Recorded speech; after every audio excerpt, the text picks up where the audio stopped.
5043. Yeah. All right, bye. Wait, you can't call me after 7. Why?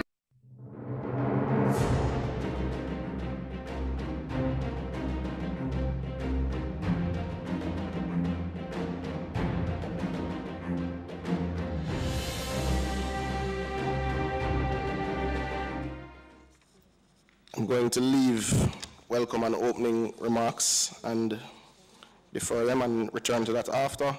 What I'll ask is that the members look at the minutes.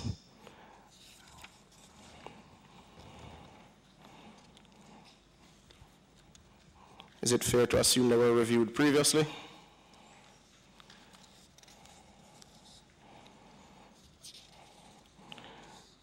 So can I have a motion for acceptance of the minutes? I so move. Second? I second. Seconded by Member Cuthbert.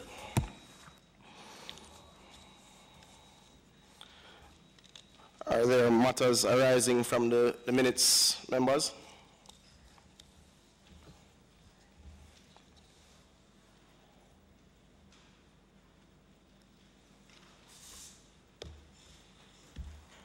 Well, the chairman is here, so yes.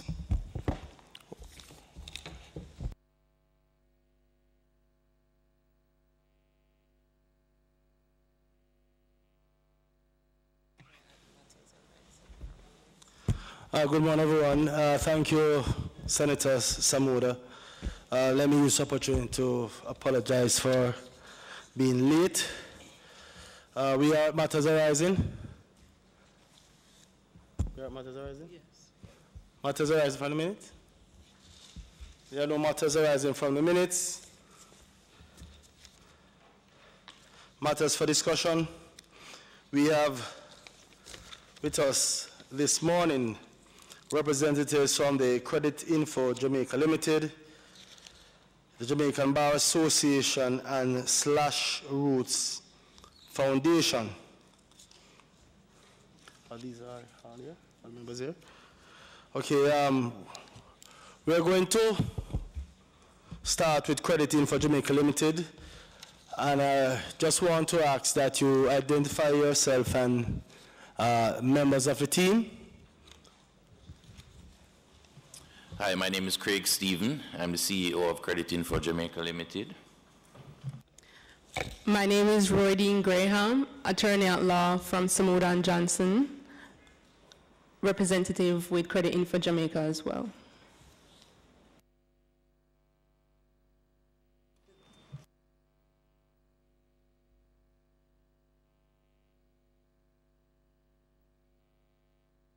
Go ahead. Okay. I was waiting on your blessing. So, Credit Info Jamaica Limited is Jamaica's first licensed credit bureau, and we're governed by the Credit Reporting Act, which was passed in 2010, and we're regulated by the Bank of Jamaica as we speak. Now, the Data Protection Bill, as it has been drafted, in our interpretation, has a profound impact on how we operate, or we intend to operate. And just to give you a little background in terms of what we do, Credit Info Jamaica Limited primarily provides its customer base with credit history on a particular consumer or customer, normally in the form of a credit report, which may or may not also include a credit score. The lending institutions will utilize this credit report as a part of its decision-making process for granting or refusing credit. However, Credit Info also provides services to assist in identification, verification, and tracing and collection for debt recovery purposes. Under the Credit Reporting Act, before a credit information provider starts sharing personal data with a bureau, a general public notice must be given that it will do so. However, two of the most significant features of the Credit Reporting Act are the non-disclosure of the credit information being held by the credit bureau except with the consent of the consumer to whom that information relates, and the dispute mechanism for a person to challenge the information in a credit report.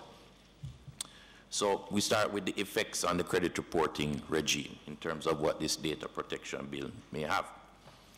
The proposed section under 6.2d of the Data Protection Act adds a requirement which may be difficult or impossible for a credit bureau to explain the logic behind the decision of determining a person's creditworthiness. A credit bureau primarily provides credit reports based on information gathered from credit information providers. It runs analytics to generate a credit score. If, for example, a lending institution utilizes a credit report in the determination of granting a loan, the credit bureau will not be aware of the logic behind that decision to grant or refuse a loan on any conditions applied. And that's because the score or the credit report forms a part of the criteria in making that decision. So our question is the credit bureau to be considered a data controller for the purposes of this section?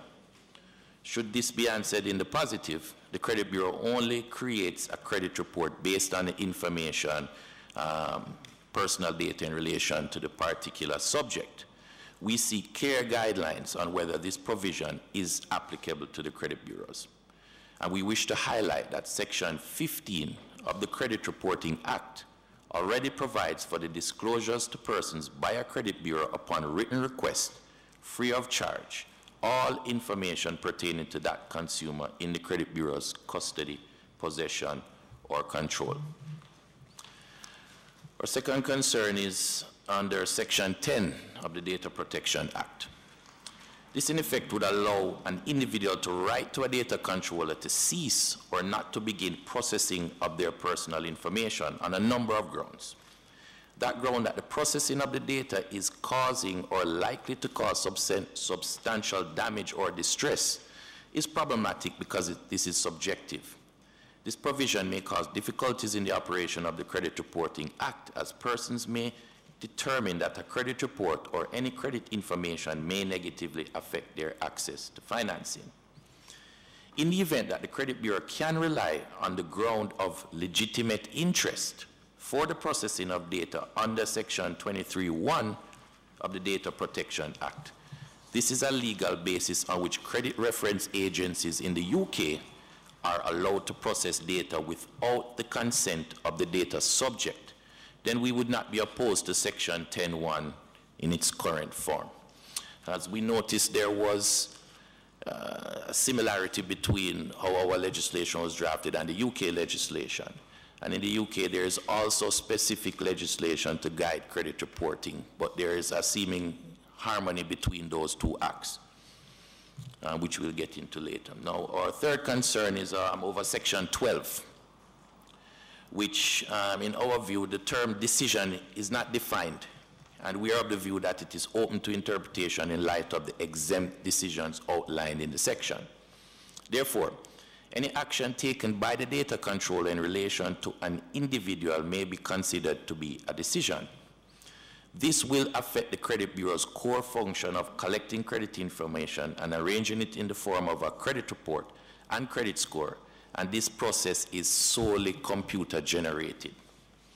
The language of this section suggests that a data subject can object to a decision based on automated processing, which would determine creditworthiness. For a credit bureau, automated processing of the data leads to a credit score which a financial institution may rely on as part of its decision-making process. If generating a credit score is not done solely by automated means, it can be inferred that the other method would be by human assessment. We submit that in this instance, if the generation of a credit score is to be considered a decision, such a decision is best made solely by automated process in order to remove any element of human bias.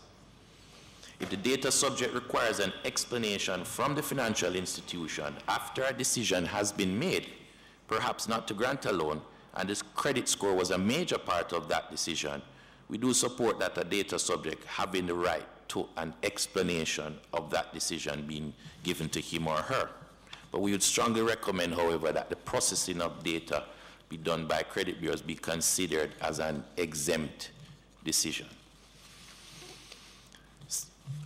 Section 13, the appeals process for correction of personal data to the commissioner. would conflict with the appeals process to the supervising authority, the Bank of Jamaica, and the appeal tribunal provided for under section 16.3 to 9 of our Credit Reporting Act. So as it stands now, our Credit Reporting Act stipulates a process how to deal with disputes, and it is in contravention of what is being proposed by the Data Protection Act at the moment. We recommend insertion in this section that if the complaint is in relation to inaccuracies in credit information, the complaint procedures under 16th section of the Credit Reporting Act should be enforced. Under sections 15, we have the view that the registration process is a bit onerous, as credit bureaus are licensed and supervised authorities with the Bank of Jamaica. Will the regulations at the moment consider such entities that are already licensed and supervised by another authority? Registration of a credit bureau pursuant to the Credit Reporting Act should be considered as sufficient and should therefore be exempt. We seek to be exempt from this provision. Section 19, which is the criteria for the minister to determine what is specified processing, quote unquote. The terms substantial damage or substantial distress is based on it appearing to the minister to be particularly likely. This is, in our view, ambiguous and extremely subjective and does not have a set criteria on which the minister is to make a decision. So we have a bit of concern there. In terms of section 21, the duty to report a security breach adds to the responsibilities of the credit bureau. Currently, it is not required under our Credit Reporting Act at the moment. It's not something we'd be averse to, but would love to have some more specifics as if in terms of the types of security breaches that would require this type of notification or reporting. So some clarification or clarity would be requested there. And then we move to the effects of the 8 data protection principles and how they affect our operations or would affect our operations. And which is section 22, we'll take a look at the first standard. And the data must be processed fairly and lawfully and must satisfy at least one of the conditions in section 23, or if it is sensitive personal data, any of the conditions under section 24. Well, in the UK, under the Data Protection Act, credit bureaus rely on the ground of legitimate interest in order to be able to collect this data. And subsection 4 in particular would have some negative effect on the way that we operate, as we never collect personal data directly from an individual or consumer. And this section would suggest that we would have to collect information individually from a consumer in order to lawfully process their data. We recommend an amendment to this subsection to include a paragraph that allows for the processing of personal data in accordance with the Credit Reporting Act. Respectfully submit that there needs to be clear guidelines on who is required to give the notice to the data subjects under subsection 4, because at the moment, credit information providers, before they provide us with any data in the credit bureau, are required to give a general public notice when they are about to share data with a credit bureau, and it's like a blanket notice. The BOJ has issued guidance on the form of this notice, and there's no such requirement of a credit bureau after a license is granted or each time it enters into an agreement with a credit information provider. So we have some concerns there, because one section would stipulate that we need to get authorization directly from the individual before we can fairly or lawfully process their data.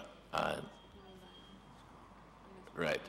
And the other section, I mean, our particular act states that the the persons providing us data only need to put out a public notice in order to be able to share that data. So we have some concerns here. But of course, if we can continue to collect our data on the grounds of legitimate interest without having to have individual consent from each consumer, then we would be able to operate efficiently and effectively. Now, in relation to the third standard, the use of the words adequate, relevant, and not excessive, in our view, is ambiguous. We seek clearer guidelines on the scope of these terms. In relation to our fourth standard, this may pose some challenges for our Bureau to ensure the accuracy of personal data. The Credit Reporting Act provides that before credit information is disclosed to the Credit Bureau by the credit information provider, after undertaking all reasonable inquiries and investigations, it must be satisfied that the information is reliable. Given that the nature of credit reporting, the Credit Bureau is dependent on the credit information provider ensuring the reliability and the accuracy of the information it provides. And the reason being is the Credit Bureau operates as a repository for credit information. So we're collecting credit information from various institutions across Jamaica, and we don't interact with the individual unless there is a complaint raised or a dispute, or they seek to get their information from our Bureau. And therefore, it would be difficult for us, or virtually impossible for us to reasonably ensure the accuracy of the data of the individuals if they are not our direct customers. So that onus is put on the credit information provider within our Act. And we'd seek for you to look to see where there can be harmonization there. Now, with regards to what we do is when a consumer makes a complaint if data is inaccurate, it is at that point that we can take reasonable steps to ensure the inaccuracy or the accuracy of their data. Now, with regards to the sixth standard, personal data shall only be processed in accordance with the rights of data subjects under the Data Protection Act, and we kindly ask you to refer to our concerns expressed in relation to sections 6, 10, and 12 previously mentioned. Now, sections 46 through 45, which deal with the assessments that need to be provided and enforcement. These enforcement and assessment provisions are introduced in another standard of compliance to which the credit bureaus are already subject to the Credit Reporting Act in terms of the assessments of the Bank of Jamaica. The Commissioner has the power to issue an enforcement notice on the basis that a breach of the Act is likely to cause or cause an individual damage or distress. As previously stated, the damage or distress standard is highly subjective, and there is no set criteria for making such a determination as to whether an action or decision will or has caused damage or distress. These provisions will also pose a conflict between the powers of the Bank of Jamaica as supervising authority and the Commissioner. The Bank of Jamaica is responsible for the oversight of the licensing of credit bureaus and ongoing oversight to ensure compliance with the Credit Reporting Act regulations and subsequent guidance notes. So we believe there is some concern there in terms of the overlapping of powers. And in terms of section 72, again, the Credit Reporting Act outlines an appeal process for aggrieved persons from decisions of the Credit Bureau or the supervising authority. Credit bureaus ought to be exempted from being subject to the authority of the Information Commissioner for the purposes of the complaint and enforcement process under the Data Protection Act, and are only subject to the requirements under the Credit Reporting Act and supervision by the Bank of Jamaica. So in conclusion, we believe there needs to be serious consideration for the harmonization of the Data Protection Act and the existing Credit Reporting Act, and the UK can be looked at as a model. I know we'd have looked at them for the Data Protection Act, but we can also look to see how they harmonize their act with their consumer credit, their Consumer Credit Act, as they have it there. Some of the powers given to the Information Commissioner will inevitably conflict or even override with those given the BOJ under the provisions of the Credit Reporting Act. Credit Info and certainly members of the public need to have a clear understanding applicability of the Data Protection Act to credit information, especially with regards to the dispute mechanisms. In the UK, the Information Commissioner under the Data Protection Act and the Financial Conduct Authority, which governs and regulates the operation of credit reference agencies, work in tandem without overlapping duties and powers. Therefore, in the circumstances, we recommend that there is harmonization between the dispute mechanisms already enforced under the Credit Reporting Act and under the Data Protection Act. And those are our concerns from Credit Info Jamaica. Thank you very much, Mr. Stevens. Are there any questions for Mr. Stevens from the committee? Not a question to him, but is the legal reform department represented here? I haven't seen Mr. Bailey since our first. You, okay. Yes, member. Good morning. Just a quick question. I have had at least 2 persons who have indicated to me in recent times that information sent from the credit bureau to their banks about is incorrect. And I've been discussing it with my colleagues too, and they've had the same experience. I'm concerned because what happens when the information goes to the bank, and very often now a lot of our managers or the people who are, it colors and it delays the situation. How do we deal with that? It's a matter of concern. If I may, as we had highlighted, currently there is a mechanism under the Credit Reporting Act for persons to make complaints about incorrect data in their credit report. So first, they could write to the credit bureau. They would find out from the lending institution which one of the credit bureaus, because currently there are 3 in Jamaica. Credit Information Jamaica is just one of them. So you need to identify which bureau it came from, and then you could write to that bureau to clarify what was the incorrect data within the report. The bureau will then find out which credit information provider provided that information and make attempts to verify that information. If it is correct, then the report will be amended and the individual will be notified of that amendment. If they're not satisfied, then they could take it all the way up to the Bank of Jamaica. So our issue is we don't have a problem if there's inaccuracies with persons' credit information, but there needs to be a harmonization in terms of the Data Protection Act and the Credit Reporting Act. Who do you go to as your last stop in terms of clarifying any inaccuracies in your data? I want to agree with you that there has to be harmonization, and I appreciate what you've said, but as you can well imagine, by the time the information goes to the bank, right, and I write, and you write, and this, if you have an important matter dealing with, sometimes it slips right through your hands. And the other thing is you can't even call on the telephone, because these days when you call, you get an automated thing, and then you wait, and the operator is not, it just does a lot, there's a lot of delay, and people's business, you know, yes, get...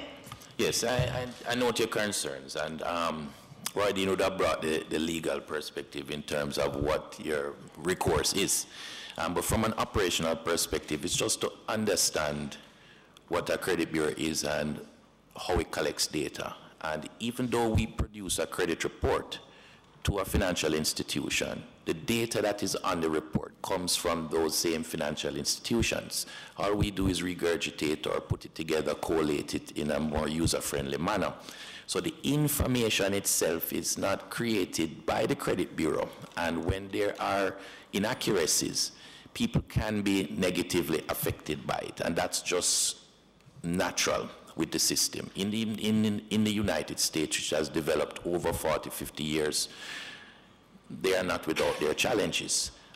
It's how you deal with them. And there's a clear defined process within our act as to how to deal with inaccuracies. And many persons, even those who have been aggrieved thus far, can attest to the fact that they have reported those to the Bureau, they have had them corrected, and there's an onus put on the Bureau where once we correct your data, or the data is corrected, we must send a copy of your corrected information to all those who previously pulled your bad information in the last 6 months. So we try to fix the situation retroactively, and we do work with even the lenders, the persons who are going to lend you, to advise them that, listen, this data is being challenged, and there are things that can assist you to get your access to financing going forward. But some people are negatively affected because of accurate negative data, and that's part of the system. Thank you very much, Mr. Stevens and Ms. Graham, for this submission from the Crediting for Jamaica Limited. Your concerns and suggestions are duly noted and will be considered later when we put together the final document for our deliberations. Let me use this opportunity to welcome the students that we have here from the St. Elizabeth Technical High School. Welcome. At this time, we will take the submission, the presentation from the Jamaican Bar Association. Thank you, Mr. Chairman. Let me begin. My name is Nicole Fogel. To my left is Stacy Mitchell, and to her left is Rachel Lodge. Mr. Chairman, the Jamaican Bar Association is extremely grateful to this committee for being provided with the opportunity to make this oral presentation to complement our written submission on the bill. We begin by stating that the Bar Association has long championed for Jamaica to have data protection legislation as an important legal and regulatory tool to facilitate the transition of the Jamaican society into a fully fledged knowledge-based society in which ICTs are at the forefront of economic growth strategies, which result not only in greater employment opportunities, but ensure Jamaica attains its 2030 vision. Excited as we are to see a data protection bill laid before this honorable body, we are very concerned at both a macro level and a micro level with some of the provisions. Our first concern is the absence of a clearly articulated data protection policy.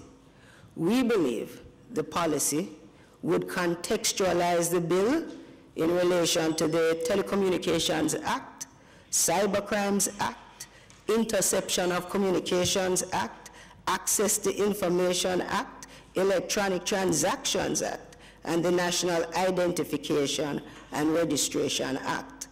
A policy could address the government's views on where the balance lies between freedom of information, open government data, and the right to use technology to improve business efficiency and effectiveness with the right to protection of privacy of other property and of communication guaranteed by the Constitution. We also take the opportunity to remind this committee that the last ICT policy published by the government was coincidentally in March 2011, some 7 years ago, and there really is no reference to data protection in that policy. We believe that based on the cost and expense of compliance with the Act, the strenuous obligations on data controllers, which in the current form of the bill would significantly impact our entire society, necessitating a cultural shift in how we obtain, process, store, and even delete personal information. The existence of a data protection policy would underscore the thinking behind the need for the Act to have an information commissioner, the accountability of the commissioner, and the importance of voluntary industry codes and use of self-regulation. The policy would also explain why Jamaica is modeling the 2018 legislation on the 1998 UK legislation, which has been updated and is going through major changes.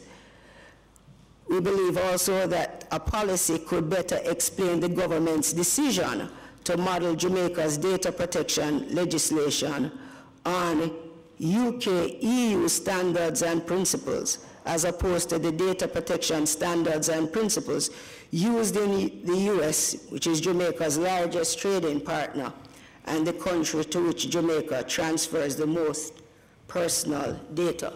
So for this reason, we really advocate a written policy to underscore the legislation.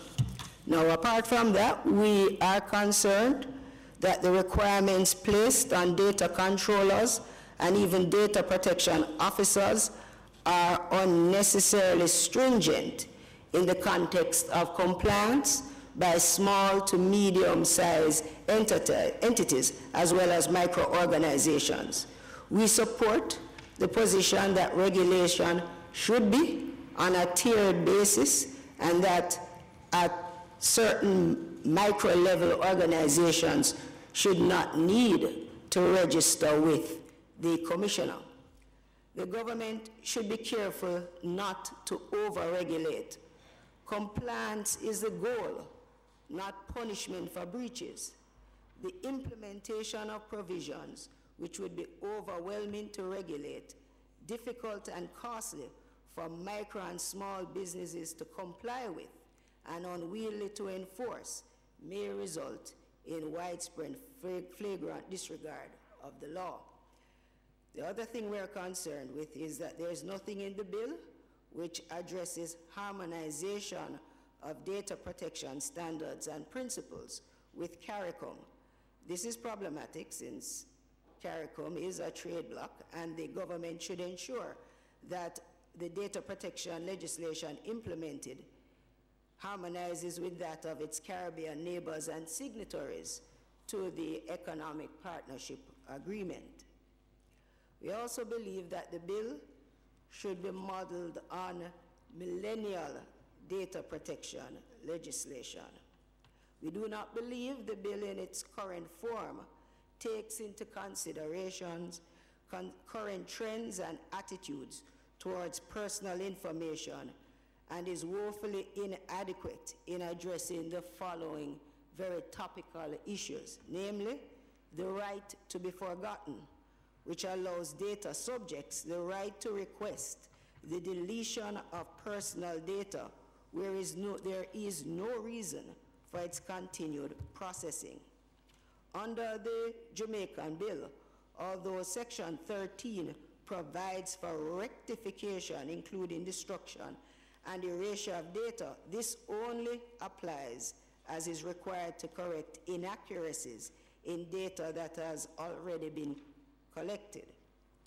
We believe that there should be imposed an obligation on social media companies to delete all of an individual posts from before they were 18 if that individual so requests. The bill is particularly deficient in this, as it does not put any obligation on data controllers outside of Jamaica, which through online marketing may be targeting Jamaicans.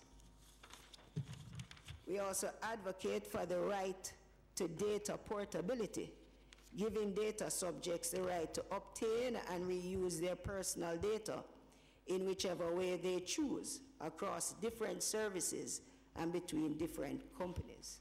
This would be consonant with the current telecommunications policy and the telecoms policy and the amended Telecommunications Act, which allows for number portability. We also believe that data subjects should have a right to know when their data has been hacked.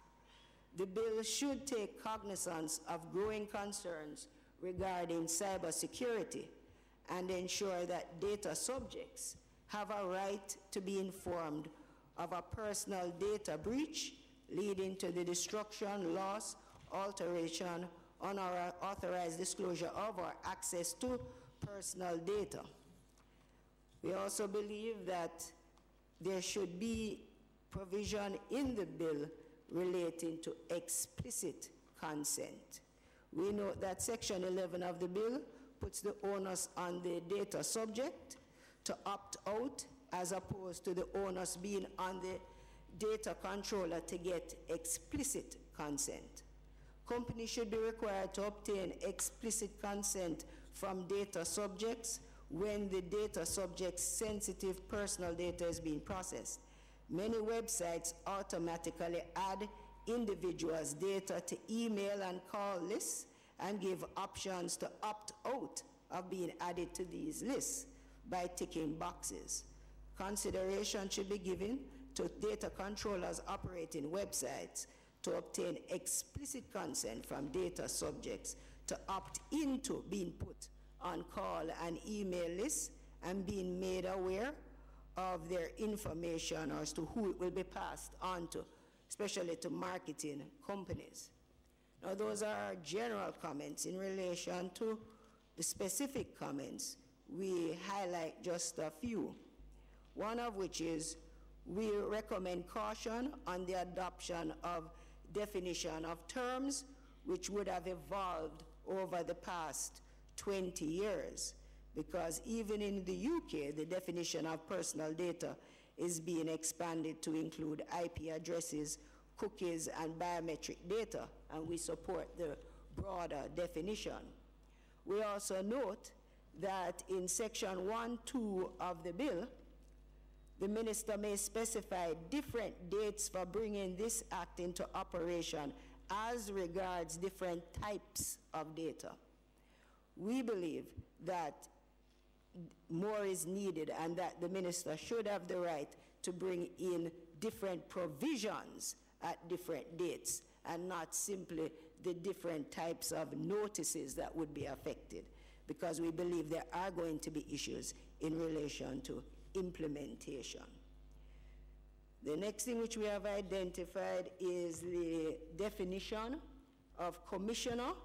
The bill says the commissioner means the Office of Information Commissioner established by Section 4, but in the schedule we also see that we refer to the individual as the Information Commissioner.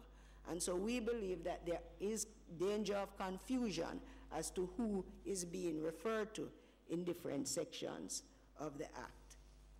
We are concerned with Section 4E of the bill as it relates to the powers of the Information Commissioner, where there is reference to mandatory codes. Consultation appears to be with everyone affected other than the data controller. It is therefore possible that a mandatory code could be created without input from the very entity who may be implementing the code. At this point, I will hand over to my colleague.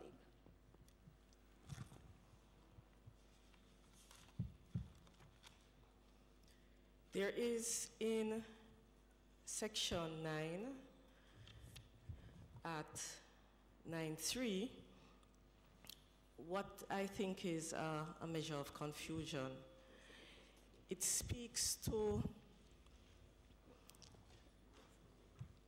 in fact, the provision says where the request contains a let me go back to 9.2. Subject to subsections 2 and 3, the data controller is not obliged to comply with Section 6, subsection 2 in relation to the data unless the request contains a description of the data. Now, Section 6, subsection 2, to which that refers, is one where the data subject is asking whether, in fact, data is being processed in relation to him at A, and then at B, if the data is in fact being processed, a description of the data. It seems to me inconsistent that you provide a request and description of the data when you're in fact asking, are you processing data in relation to me, and what is that data? In relation to subsection 3, it sets out that where the request contains a description of the data controller is not obliged to comply with section 6, subsection 2, if the data controller estimates that the cost of complying with the request exceeds such monetary amount as may be prescribed. Now, section 6, subsection 2, at A and B, provides that the response is free of charge. So again, I think there's some drafting issues that we need to revisit. The same relates to subsection 4, which I won't read, save that the issue is the same. There are a number, if I may just say, there are a number of drafting issues that need to be revisited, and the Act needs to be very closely read where that is concerned. Just as a matter of reference, at section 16(1)(c)(2), there is a lack of clarity as to what that could possibly mean. I won't read it because you'd have to read the entire section to get to it. It's too long.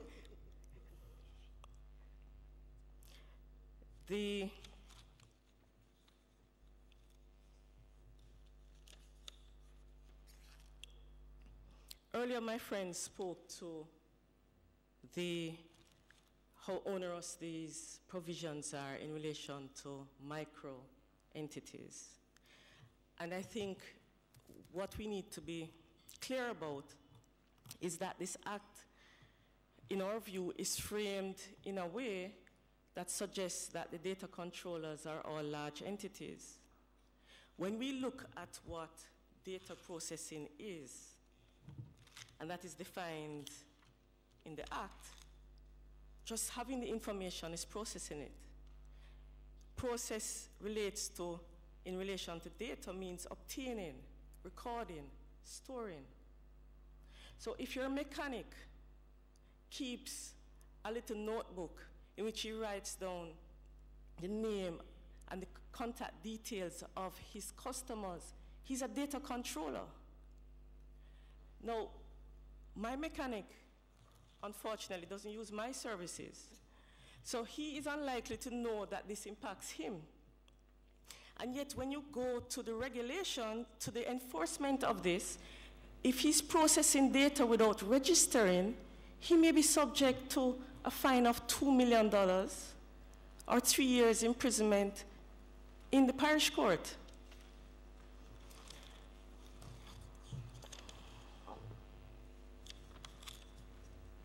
My friend has already spoken about what happens in the case of a security breach, but if I may just highlight, in section 21, where there is a security breach, a data controller reports to the commissioner. The commissioner may, as in may, not must, direct the data controller to give any data subject concern such information as the commissioner thinks fit concerning the contravention or security breach, as the case may be, and the measures taken or proposed to be taken to address it.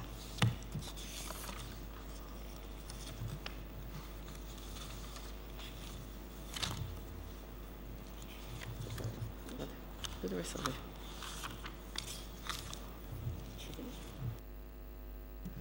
For the record, that was Stacey Mitchell. The other concern that we have, just to pick up a couple of things, is that on section 13, in section 13, there is a reference to duly qualified mediator. The commissioner may appoint a duly qualified mediator, but it doesn't actually say how you determine a duly qualified mediator. We believe also that provisions where the minister has power to determine whether a country has data protection standards which are comparable to ours, which would allow our data controllers to pass the data to other entities, particularly when you deal with things like cloud computing. We think it's important that the minister, at the time of the passage of the bill, determine or state whether U.S. data protection legislation already meets our criteria, so there is no ambiguity, and whether Canada or wherever we believe that there is significant trade and significant issues in relation to data transfer. We are also concerned in relation to the exemption of public authorities from prosecution under the Act.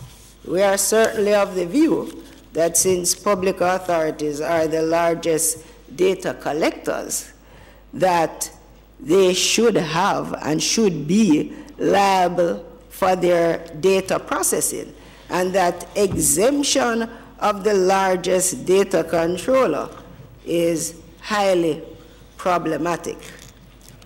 We are also very concerned with the transitional period of 1 year, which we feel is far too short for data controllers throughout the country to understand the obligations of the bill and to put into effect the necessary systems. While we do expect that many of Jamaica's publicly listed companies are well advanced in the implementation of data protection mechanisms, we remain concerned about micro, small, and medium-sized enterprises. We recommend that the transitional section of the bill should set milestones or trigger mechanisms for bringing into effect certain sections of the Act. And our final thought is we believe there should be some robust discussion as to the accountability of the Information Commissioner as a data controller itself. Thank you very much, Mr. Chairman, for this opportunity. Thank you very much, Ms. Fogler and Ms. Mitchell. First, just to commend the bar on the quality of the presentation. A question, Ms. Fogler, could you probably provide some detail on the differences in principle between the U.S. approach to data protection legislation and the UK? With the UK approach, we have these 8 standards.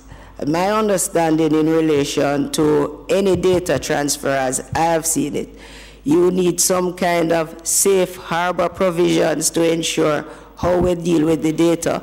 And in the US, you have federal and state issues. So I'm not in a position at this stage to drill down what the differences are, just notably that there are differences, and we are, don't want to say stuck, but we are very much with the European standard of dealing with it. And even themselves, the EU and the US, have had a number of discussions in relation to how you can harmonize the transfer of data.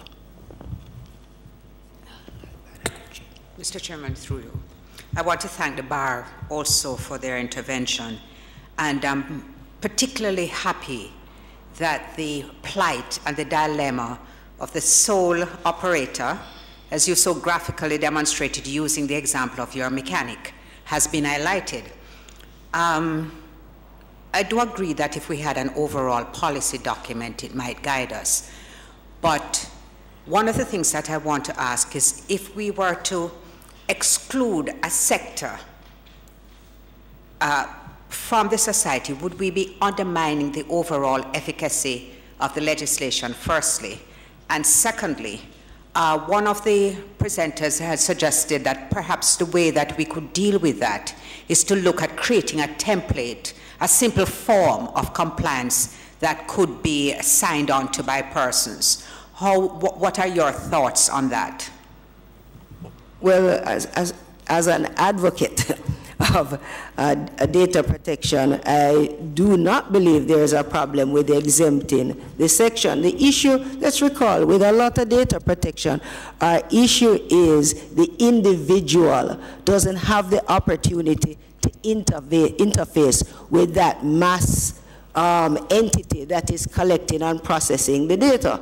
You saw where you had what we heard from the presenter earlier in relation to how it happens with credit reporting, and that they are already regulated by the banking sector, fine. But in the case of Ms. Mitchell's mechanic, Ms. Mitchell is more than able to go to our mechanic, find him, and say to him, please not keep my information anymore, or whatever. So we are less concerned with the micro operator than we are concerned with the persons who process hundreds, thousands, millions of pieces of data about us regularly. If Ms. Mitchell's mechanic, having worked on her vehicle and her friend's vehicles, becomes a very large mechanic, then certainly he or she would be captured by the system. So we don't think exempting the micro persons is a problem. Or alternatively, we change the way we're putting the onus on this. Right now, we're saying every data controller must register. What are we getting at with this registration? I am wondering what is the size of this Office of Information Commission, this behemoth that is going to be dealing with all of the data being processed by so many entities in Jamaica. That does bring a level of clarification, although I think that we have to look back at the legislation in that context. And I must say that my own view is if we are relying on the small and medium enterprises to build our economy, but at the same time imposing conditions that will require additional costs, then we have to look at a policy. I thank you. Excuse me, if I may just respond to one thing. The cost issue, which we didn't, or at this moment I didn't emphasize, is a big issue, because persons in business will have to pass on the cost. There is an annual registration fee. There is the person who you will have to pay to be the data protection officer. And also there is an assessment, which you have to do an assessment report. That's another fee. A lot of these fees are supposed to be prescribed fees, and we don't have any idea how high or how low they will be. So cost is going to be a big issue, particularly if you're asking the Information Commissioner to obtain its funding from the very exercise it is regulating. Thank you, Mr. Chairman. I want to ask you a question. You mentioned the need for a harmonization of our Data Protection Act with that of CARICOM countries. And I wondered from your experience if you could share with us how many CARICOM countries actually have Data Protection Act and how different are their provisions compared to what is being proposed here in our bill? Well, unfortunately, I would have to say we are cutting edge right now with regards to our other Caribbean colleagues. Trinidad has had data protection legislation, but it would appear has only brought into effect the administrative provision of their legislation and not the enforcement provision, which is why in our presentation we talk about trigger mechanisms, because we certainly wouldn't want to be in a position where the act is passed in name only and nothing is done. The reality for us is that we have seen where businesses have decided or I shouldn't say decide, but have taken the position that they cannot invest in Jamaica because there is no data protection regulatory framework. Other persons have said, okay, we'll invest, but we'll protect everybody on a contractual basis. So it's good that we're ahead, but what my issue is, when everybody else comes online, because they must come online at some stage, I really would want that we're all doing different things when we really have to look at where is our data being exchanged? Where do we find the greatest processing going on? That's very important. Thank you, Chair. Thank you, Ms. Fogg. But one question. Would you agree with me that it is not necessarily the size of the business, but the amount of data, the quality of data, and the risk associated with the data that is being processed that we should consider more than just the mere size? Mr. Chairman, I would not want to disagree with you on anything in this regard, so I'm not going to disagree with you. The issue for us, the issue for us is when we said size, we were really talking a true micro business. The issue, and I have said that it really is the amount of data being processed. So if you did, for whatever reason, have a mom and pop operation, as it may be called, and that entity deals with thousands of records, then certainly they should be comply. But where we are really looking at is micro businesses that are in a regional or a parochial area where they are taking the information. I mean, Ms. Mitchell made the point, and we have discussed it amongst ourselves. You go into a place, the security guard may ask your name, your telephone number, your address, and so the security guard gets caught up in being a data processor, as it were. So all of our thing which we are urging the committee is that these provisions will have serious implications on everyone in this country. So tread lightly, while at the same time recognizing for us to accelerate growth and development, we do need data protection legislation. Thank you. I think, Ms. Fogg, your answer supports a position of the committee in a sense that the quality of the data is critical. And the point that was made by Ms. Mitchell as relates to the mechanic, and you just mentioned the security officer. I mean, you go into an institution and they request maybe your name and your phone number. The quality of that information, how it is treated or how it is used, of course, would not in any meaningful way or in any sensible approach should be considered or be subjected to some of the regulations as stipulated in this bill. But I think what we need to bear in mind as a committee, it is the quality of the data. We should put that at the fore when we are contemplating how we move forward. The quality of the data and the risk associated with this in terms of the data that is being treated with by whatever small or large entity. I think that is the level of protection we should try to enforce or provide. But thank you very much, Ms. Fogg and Ms. Mitchell, and of course Ms. Lodge, for making such a very well thought out presentation to this committee. Thanks again to the Jamaican Bar Association. Thank you. At this time we will take the representatives from /Roots Foundation. And also Make It Better. Is it Make It Better? So in fact it's two separate entities are. Okay, so we have /Roots Foundation and Make Better. Is Make Better or Make That Better? It's Make Better. Okay, because there's a dot there. Yeah, it's just written like that. Welcome, gentlemen. All right, thank you. My name is Matthew McNaughton. I'm the principal of the Sash Roots Foundation, and I'll be presenting with my colleague here, Mark Gale, who is representing the Make Better software developer community. Good morning, Minister Wheatley, Opposition Spokesman for Technology, Mr. Robinson, distinguished members of both Houses of Parliament, and technical officers, all protocols observed.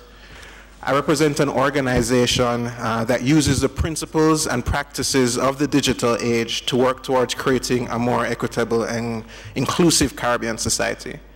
And I'd like to thank you all for the opportunity to present on this data protection bill. It is, I think we all agree that it's an important piece of legislation that will play a critical role in articulating the values and shaping the digital society that we're seeking to create here in Jamaica. We've followed closely the discourse and multiple presentations by industry representatives to this committee, and with other presenters, we've already shared our bill, and we'd like to focus on our feedback on specific areas that we believe may negatively impact the Jamaican citizenry and small and medium technology enterprises. I want to start by acknowledging that there is a natural tension between the innovation that will drive us towards creating a knowledge-based society and the individual's right to privacy, which we are all entitled to under the Jamaican Constitution. This is not a Jamaica-specific problem, but it is important that we create a solution that is grounded in the Jamaican experience that does not restrict the use and access to citizen data, but creates a progressive framework for its responsible use by different actors. At the center of this bill is the data subject and the rights of how their data is used. One of those rights relates to consent. And while this bill is positive in outlining consent as a requirement for data collection and processing, we believe greater clarity to guide its operationalization is needed. Informed consent, as distinct from passive consent, is critical if we are to move away from the incomprehensible user agreements that many of us sign without actually reading.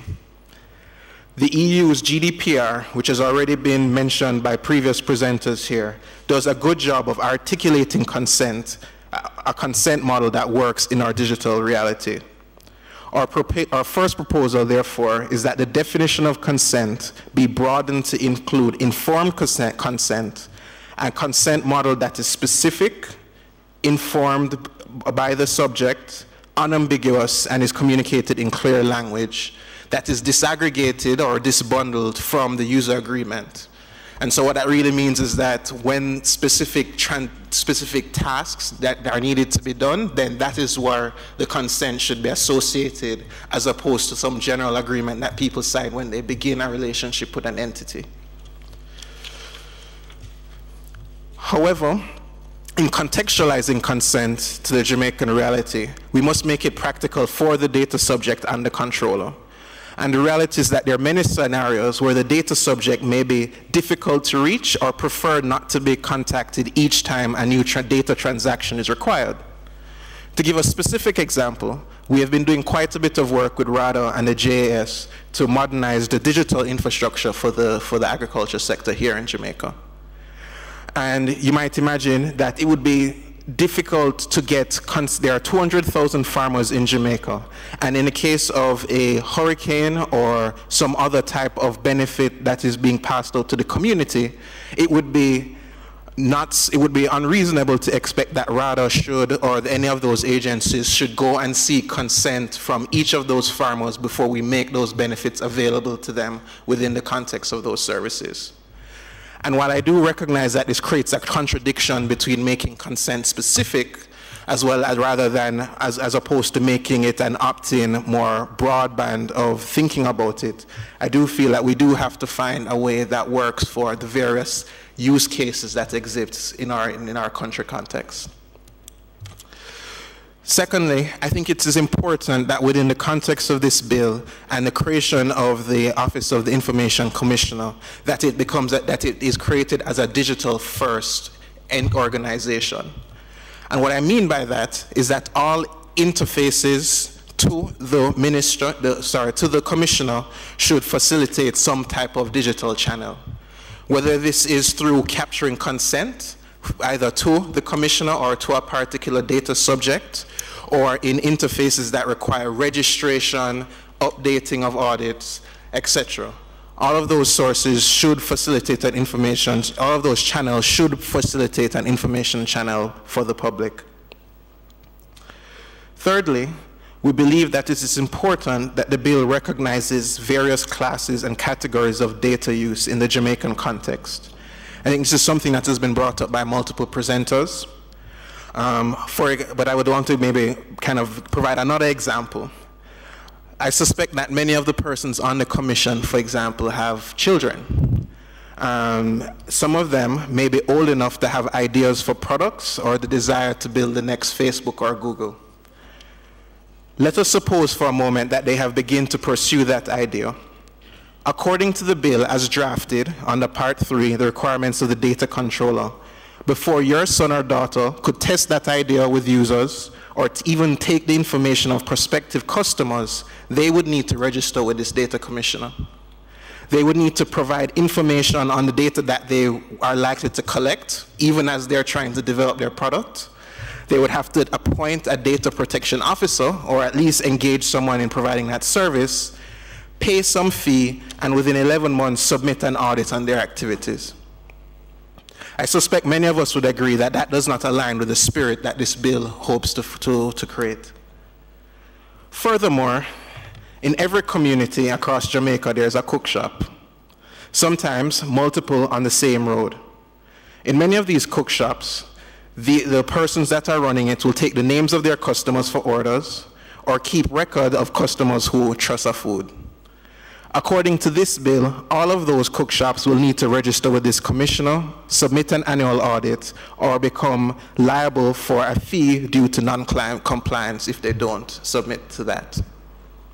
We have to be careful not to create a culture of non-compliance because we have not done enough to consider what data protection will mean for all of the individuals that are likely to become affected by it in our country. We do believe that we do have multiple suggestions for how a tiered approach could be implemented that respects all Jamaicans, that respects all Jamaicans' right to privacy while encouraging that Jamaicans become more conscious, become more data conscious, and also takes into consideration the capability of the user and the potential harm of misuse of the information that they hold. We would also recommend that the Commissioner reconsider the exemption process as defined in Part 5, starting on page 45. The current mechanism may be sufficient in a context where exemptions align with a paper-based request for specific investigations or high-priority cases. And specifically, I'm talking about exemptions for tax purposes or national security exemptions. But in a digital society where we are trying to move towards, we must also contemplate what this will look like in practice for the applications and digital services that are likely to interact with the data and, for example, the applications that police officers will need to conduct their work. For example, many police officers on traffic duty currently have access to driver's license, vehicle registration information of citizens through a mobile application. This provides a natural value for the execution of the role of the officer in this context. However, in the future, we do believe that such an application should integrate an informed consent mechanism through which citizens can enable access to their personal data during that interaction with a police officer. However, we do recognize that there are certain scenarios where police officers may need access to a data subject's record without consent. And it is important that in these scenarios, a record is still maintained of what information is accessed, even if a subset of those cases are not disclosed to the data subject. Our proposal in regards to how the exemptions for the tax and national security could be implemented are as follows. The Commissioner should publish our annual report on data protection exemption requests and those restrictions which have been granted. Many top technology companies such as Google and Facebook already publish a similar report for government requests to access data on citizens within their jurisdiction. There should also be created an independent oversight mechanism where the requests that have been granted are reviewed at regular intervals. This could be incorporated into the responsibilities of the judges that sit on the appeals panel, and also should include members of civil society to look at that process as well. Lastly, in regards to the exemptions, we do believe that even in the cases where an individual's where a data subject's record or an application receives an exemption, all access to data records must still be recorded and auditable. The details of this rationale may not always be disclosed to the citizen, but it should still be tracked. Furthermore, a citizen should still be able to make a special request to have the rationale declassified. Ultimately, we believe that citizens are the government's best line of defense against the misuse of their data, and we should ensure that they are given the tools to do so. Lastly, in closing, we believe that there are many untested assumptions in this bill, as with all legislation in the draft process, and some of which we've hoped to highlight today, others are documented in our written submission. It is important that passing this bill, we embrace many of the principles of iteration, continued improvement that enables the digital age. Given the rate of change of digital technology, we believe that this bill should include a mandate for the Data Commissioner's Office to review the published regulations every 2 to 3 years in collaboration with the CIO's office, eGov, and other members of the public, with recommended amendments to the law as required made to this House or the Minister of Technology. We are both interested and available to continue to collaborate on this, on any subsequent revision, and I will now hand over to my colleague, Mark Gale. Thank you. Thank you, Matthew. Good morning, Chairman and members. My name is Mark Gale. I represent local software developers and tech entrepreneurs. First, I'd like to thank you for the invitation to address the concerns that we have as a community in the current draft of the Data Protection Act. We generally agree that the personal data of all Jamaicans should be protected. However, the main concern is that this bill, as written, could impose significant burdens on many individuals and organizations of varying sizes. The heaviest burden will fall on the smallest of organizations, from tech startups and small software development firms, to NGOs, churches and citizen associations, to school clubs and PTAs, to vendors, farmers, and many, many more. Would high school cadets, ISCF, or the Rotary Club need to appoint a data controller? Would a vendor that brings in her produce to Coronation Market on Thursday mornings and calls her regular customers have to appoint a data protection officer? Will Farmer Joe be fined a minimum of $500,000 if he doesn't report that his address book with customer contact data was stolen from his truck in a timely manner? Would a small 3-founder team of a very promising startup that is struggling to figure out their place in the market be required to file an annual report with the Commissioner? All of these scenarios seem ridiculous on the surface, but per our understanding of the current draft of the Data Protection Act, they could all materialize. We note that in the last sitting of this committee in February, a solution was discussed concerning some of these issues, with a suggestion by Member Golding that perhaps companies or organizations that are in the business of data processing could fall under the full suite of the law. The challenge with this approach is that, assuming that economic progress continues over the next decade or so, most, if not all, businesses of all sizes will be in the business of data processing, even from their very early days.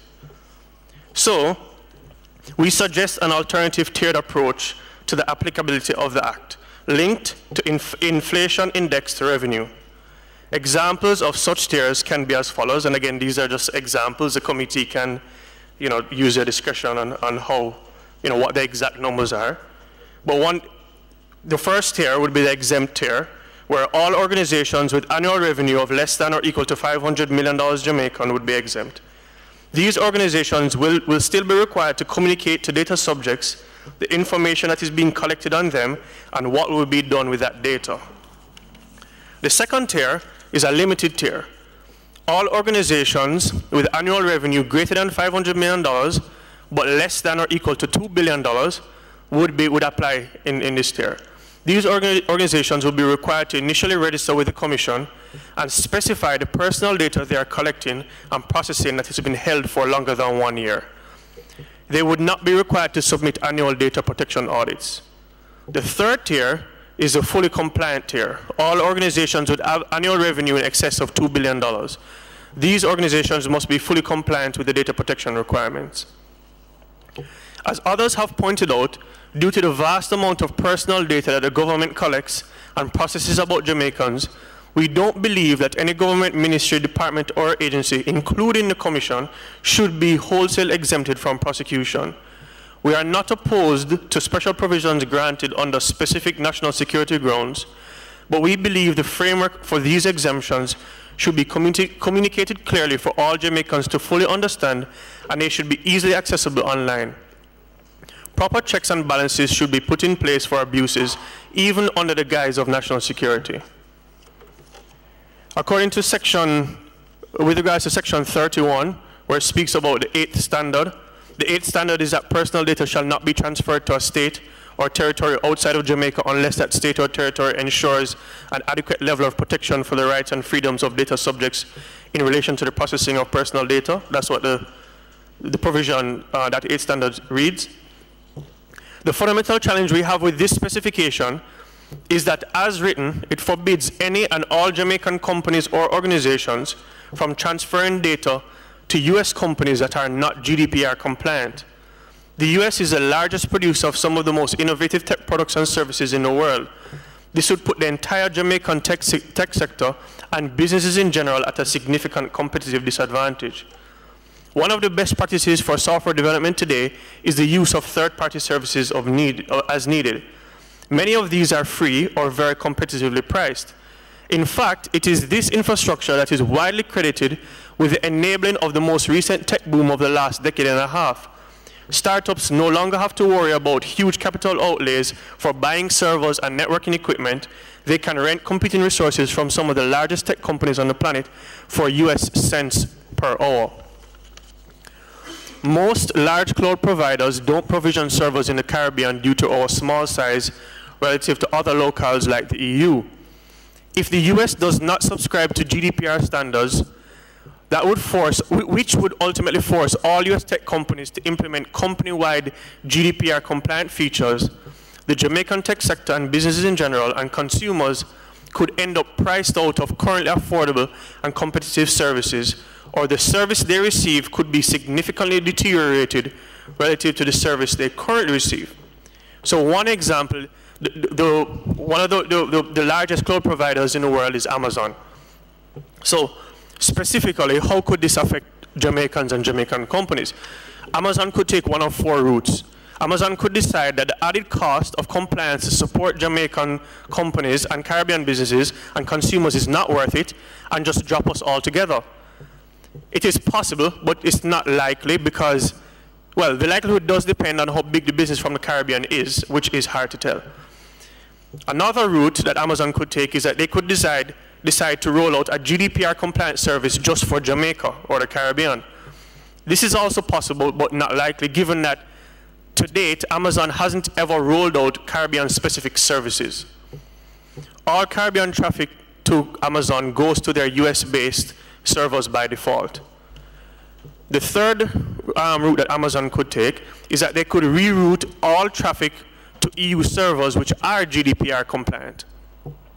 The challenge with this is that the latency to EU servers from Jamaica is much larger than the latency to US East Coast servers.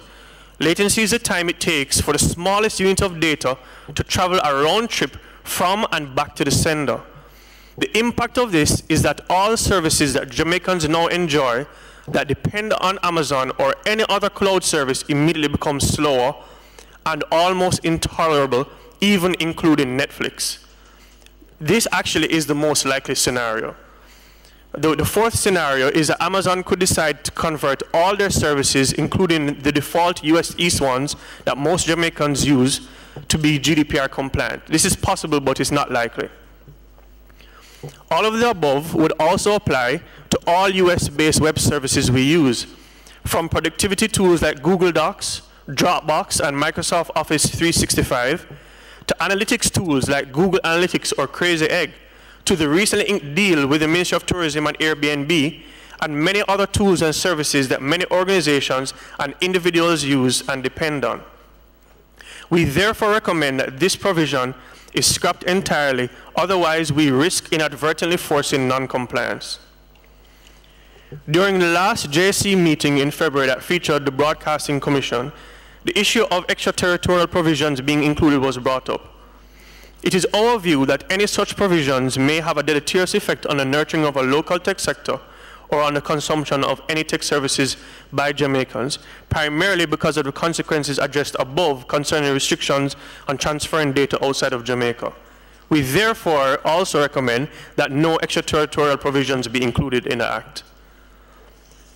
So in summary, we recommend the following: a tiered approach based on inflation-indexed revenue, no exemptions from prosecution for MDAs and or public authorities, no restrictions on external data transfers, and no extraterritorial provisions.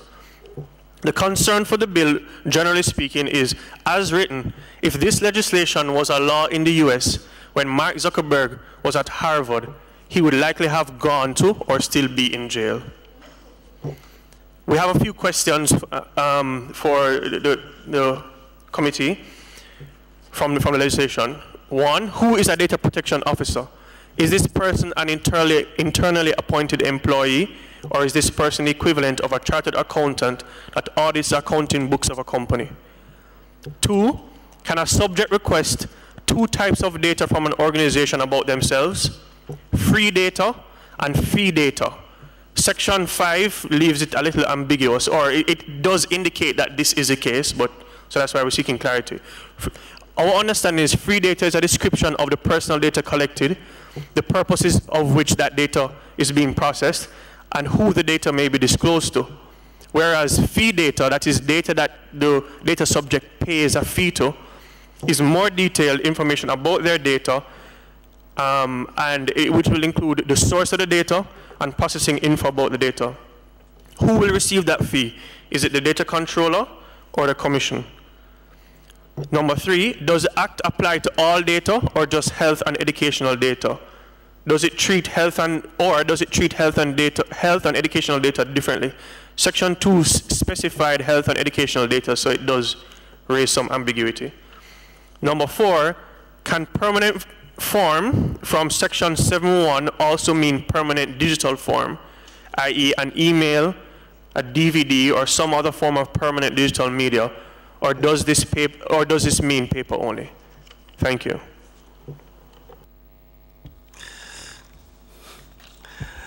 Thank you very much, gentlemen. Are there any questions? Let me again thank both presenters for a detailed presentation. In your tiering system, which has been suggested before, you had some indicative numbers, and I noticed you said they're just indicative. But I would think the first tier of 500 million seems to be a pretty high number as your first tier. So I would want to just understand what would be the rationale for such a high tier to start with. So that's a good question, Member Robinson. So from our perspective, we were really looking at it from the perspective of nurturing a local tech sector, right? And most of the participants in the local tech sector, we want to build companies that export software to the rest of the world. And so the truth is, if you were to look at this from the perspective of, in US terms, this is $4 million US, right? So you're talking about, you know, a tech company in the US, for argument's sake, that does $4 million US is a very small company, right? I mean, granted, again, it's just a suggestion, and I understand that this is, you know, a broad-reaching provision that would impact everybody, but it is a suggestion, right? The tier can be lower, it was just a suggestion. It's clear to me that I significantly underestimate the revenues that our local companies are making, because 4 billion US is small in your terms. I'm happy about that, very happy. But I didn't know we were at those levels, but I appreciate that kind of confidence. I meant in the context of the global stage. We have high ambitions. If both can run, 958, why can't we build companies that are doing 5 million US a year? Just a small addition to that, Member Robinson. I think, and we've gone back and forward internally. I would say we're not even in complete agreement around the numbers, but I think the idea is that in principle, there are ways in which we can stage this, and we have a number of different permutations that we can also discuss. And just to add to that, one of the distinctions that I really wanted to make is that I think there's an easy temptation to say, let us just apply the provisions of the full brunt of the law to people that are processing a lot of data. And the risk with that, I know I said it, the whole notion of Mark Zuckerberg being thrown in jail is kind of a flippant comment, but the truth of the matter is, in his early days at Harvard, what he did is he created this application called FaceMash, where he took all the pictures from all the Harvard students and he created a website, allowed people to go and rate and see things. And he got in trouble. It was a mischievous act. He got a fine, a slap on the wrist or whatever, but he wasn't sent to jail, right? And so there is by definition, innovation is constantly pushing the envelope, right? And as a small software developer or as a small tech entrepreneur, we have to experiment, and that does mean that we are going to make mistakes. And so the question is, what are the repercussions of those mistakes versus the upside to allowing us to make those mistakes and then seeing the potential business flourish?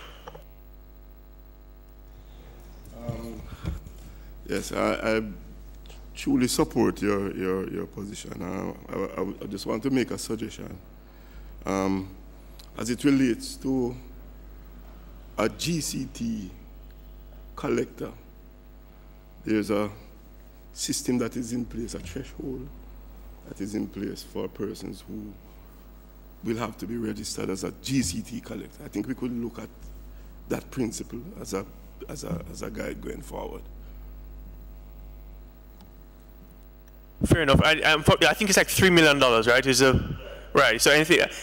I'm fully aware that it feels, to be frank, it is a little low. Not even a little. It's yeah, because in your preambles you mentioned the market vendor and the mechanics, so you were really focused on those persons. So if we want to safeguard those persons, then we could look at those provisions that we use as it relates to general consumption tax. Yeah, absolutely. That's a very good point. So maybe to kind of combine those two comments between your comment and Member Robinson's comment is maybe there really is space for another tier in between both, where you have all the people that fall below the GCT exemption, and then in between that and maybe some other reasonable figure. Maybe 500 million is too high, but if you don't ask, you don't get. So I'm here representing my community. I have to ask. Mr. Gill, first let me again, so the second time I'm going to thank you for your contribution and the enthusiasm. But I have two questions for you. Do you agree that where we are technologically is far different from when Facebook was developed? And as such, as technology improves, there is also the added responsibility.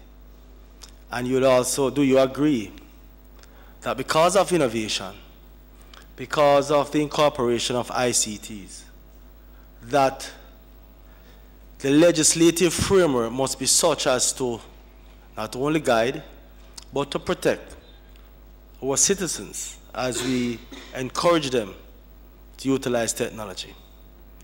And the second question, I want you to recall a question that I asked Ms. Fogel and give me your opinion. And that is as relates to the quality of data relative to the size of the business. And also bear in mind when you're answering that question, that as we innovate, whether it's software or whatever solution, that if you, in your development or as you create or develop or innovate, I want to use the word innovate, that if your innovation is such that the quality of the data that it deals with exposes or infringes or touch on the privacy of our citizens, then that technology, that's business, whether large or small, must at the outset must bear in mind the responsibility to our citizens here in Jamaica. Okay, Mr. Firstly, I must apologize. I may ask you to repeat some of those because it was a lot. So I'm going to try and tackle them as best as I can remember them. The first question, if my memory serves me correctly, is if we are at the same place that the US was when Mark Zuckerberg first created Facebook, correct? That where we are now, from a technological standpoint, is far different from when Facebook was being developed or was developed. And as such, where we are now, even though we did not create Facebook, we are at the cutting edge of technology, even this small island state of ours. So I would agree that the tech sector globally has advanced significantly since Facebook was first created. I definitely do agree with that. I wouldn't agree that we, meaning Jamaica, is as advanced as the US tech sector was at the time that Facebook was created. I think you misunderstood the question. I'm talking technologically, where we are in Jamaica, in that we utilize the technologies. We utilize the technologies. So let me answer the question for you. We utilize the technologies. So you can move on to the second question as relates to the quality of data relative to the size of the business. Right, okay, so I think that cuts to the heart of, I did hear you ask that question earlier, and to be frank, I actually do disagree. I don't think it's about the quality of, it is about the quantity of data. The sense, let me even break it down, the sensitivity of the data. So I guess where I'm struggling is that the act is ambiguous, right? Because it speaks about data and personal data, being, names, contact information, and so on. I do agree that any data that is very sensitive needs to be safeguarded, but the question is, what is sensitive? I think that's what it boils down to. And from my understanding of the current version of the Act, it isn't clear. Thank you very much, Mr. Gale. Any Minister, may I have a small comment on that? I think the question is a fair one. I think what I would add to that and maybe rephrase it is that there's a dimension of time that you've not included in that. Because I think there's a time dimension as it relates to, for example, how long has that entity had the data? How long are they processing data? How long are they processing that data? Or how long have they existed as a data processor itself? So you may have, again, an example of an entity that is just starting, who may be collecting that sensitive information or that personal information vis-a-vis someone who is just working on a hackathon in a particular weekend. No, I wouldn't necessarily say that that individual should register, but I think that doesn't necessarily make it any less important that that individual respects the right and the privacy of individuals in relation to the information that they have. So I think I would add that component, and that does help us to think a little differently about how we might treat different types of actors. Thank you very much, Mr. McNaughton. We have come to the end of the presentations. Members, do we have any other business for discussion this morning? I believe we do not at this time. The date of the next meeting, the 27th of March.